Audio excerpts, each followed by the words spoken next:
உங்களுக்கு ஓட்டு போட்டவர்களே இன்னைக்கு 6ஆம் தேதி போராட்டம் அறிவிச்சிருக்கிறாங்க. எதுக்காக அறிவிச்சிருக்கிறாங்க? அதிக ஊதியத்துக்காகவா?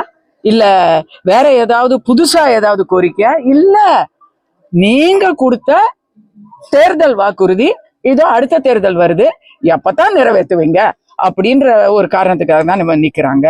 ஆசிரியர்கள், செவிலியர்கள், விவசாயிகள், தொழிற்சங்க ஊழியர்கள், டிரான்ஸ்போர்ட், ஏதாவது ஒரு டிபார்ட்மெண்ட் பேலன்ஸ் இருக்கா சொல்லுங்க? இருக்கிற அமைச்சர்கள் எல்லாத்திலும் இன்னும் ஒரே ஒரு டிபார்ட்மெண்ட்ல தான் யாரும் வெளியே சண்டை போடல. அது மது விலக்கு துறையில மட்டும்தான் இன்னும் வெளியே யாரும் சண்டை போடல. ஏன்னா அவங்களதான் போதையிலேயே வச்சிருக்கிறோமே நம்ம. இதெல்லாம் சேர்த்துத்தான் இதுக்காகத்தான். ஏன்னா இனிமே தமிழ்நாட்டை, ஒரு காலத்துல ரஜினி அவர்கள் சொன்னாரு தெரியுமா, தமிழ்நாட்டை கடவுளாலையும் காப்பாற்ற முடியாது அப்படின்னு.